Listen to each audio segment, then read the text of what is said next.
How you doing? My name is Wes, and a couple of weeks ago I was sitting around with a bunch of buddies drinking some beer and visiting.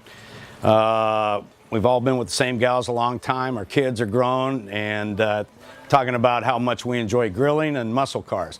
My buddy was looking at me, I'm an avid griller, and says, hey, I got a buddy that's looking for somebody to kind of test drive a grill.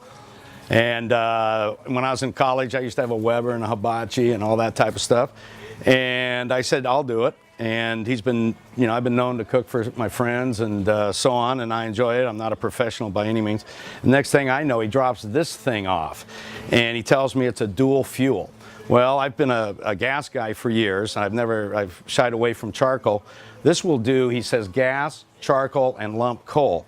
And it's got 100,000 BTUs, and it's just absolutely gorgeous. So I've kind of beat it up a little bit. But he asked me to just do a little video on what I've learned about the grill. And the one thing I've learned is that it is really hot if you put too much fuel in it. So what I'm talking about is we have flavor or fuel trays underneath these grids. These are our grill things. And then underneath here, if you look closely, we have these fuel trays. And I'm going to go ahead and I'm going to put charcoal, and I'm going to put lump coal, and I'm even going to put some wet chips. And I'm going to start underneath with my gas out of my burner, and I'm going to get those fuels going. Then I'm going to turn them off in about 5 minutes. And you'll see the lump coal, you'll see the charcoal, and you'll see the wood chips start to come alive. And I'll turn off the power, and at that point I'll have a freewheeling grill where I'm burning on hardened wood, lump coal, and charcoal. So I'm going to do it. I'm just going to do it with my hands here. That's the kind of guy I am. First thing I'm going to do is lump coal. And again, we do not want to put any more lump coal than we have to. This stuff burns really hot. I never really was a lump coal guy, but I found that right there will cook as much as you need to for about 15-20 minutes. It gets really hot. It gets a hot temperature quickly. But we never want to fill above this. My first time through, I filled to here. And this thing was at about 700-800 degrees. We don't want that. It's way too hot.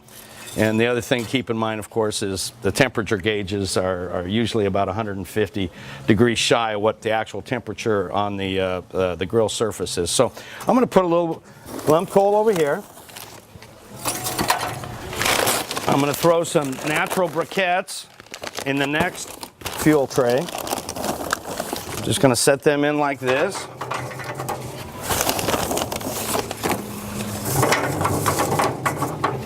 And then I'm going to take some wet wood chips, and I'm going to put it over in this last tray. Kind of get a nice smoking flavor going. I don't know how effective it is, but it sure looks cool when it's smoking like that and smelling good. So there you go.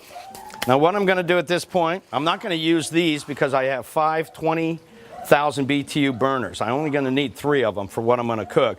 But I also have the area to do this over here as well. So what I'm going to do is I'm going to turn on my barbecue. I'm going to hold it down a second so I can fill the burner with the gas, and boom.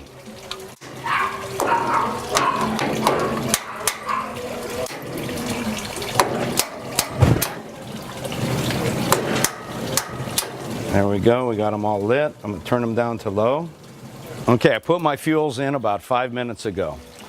I put my wet wood chips, I put my briquettes, and I put my lump coal. I put them in 3 separate fuel trays, and I've got 2 burners lit. I lit them for 5 minutes, and then I turned them off. That was enough to ignite all my fuels and get them going. I turned it off after 5 minutes, so I'm not using any natural or LP, and we're simply running on the fuel we have in the trays. And as you can see, now it's been about 7 minutes. My lump coal has got nice red to it. The briquettes are ready to go, and I'll be throwing meat in about 3 minutes. So I'm going to go ahead and throw my other grate on at this point. I'm going to let it sit. I think my fire's about ready. I'm going to be throwing on a 1.5 pound filet, some vegetables, some sweet peppers. I'm going to try something a buddy told me about, putting a whole onion rubbed in a little olive oil on thing and just let it go. And if it burns, it burns. It gets all black, you pull it off, and then the inside 3/4 of it is just supposed to be perfect. So I'm going to do that with a yellow onion, and I'm going to do it with a red onion. Experiment. Okay, second thing I'm going to do is I'm going to throw this steak. It's a filet. I'm going to put it right over my lump coal. What I do is I put a little bit of Bernstein's marinade on it, and then I smother it in Montreal steak seasoning. That's all I've used for years and years. I've got a couple of vegetable skewers, just to have a little fun.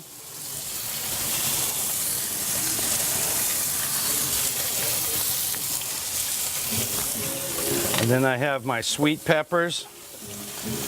I use a grate because I'm tired of fishing for peppers between it, but look at that meat. Look at the heat coming off there. Is that gorgeous or what? Look at that. Put my vegetables in.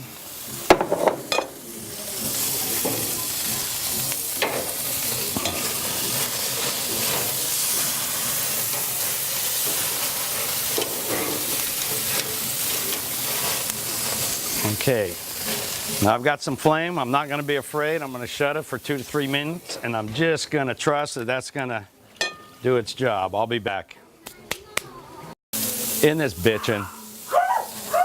So anyway, I put on all my food. I've got my steak. I'm about ready to roll off. I like it medium rare.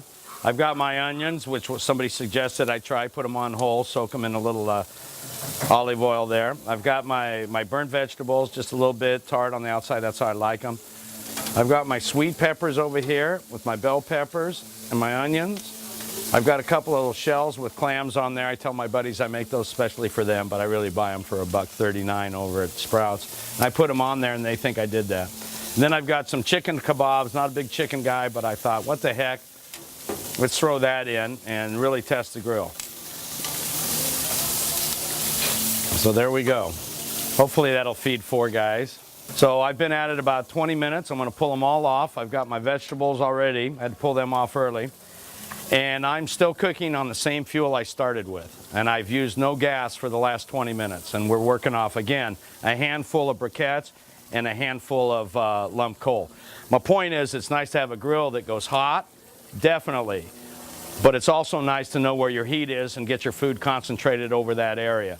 So this will be a hot grill. You can crank it all the way up you want and sit there and burn your trees out of your backyard if you want. But the point is, cook smart. Build your fire up. Look at that flame. Are you kidding me? It's like we're out on the desert. Your buddies were drinking beer and shooting 45s. Cut it out. So anyway, this is Wes. I'm going to sign off now, and we're going to feed the boys. Thank you, and good grilling.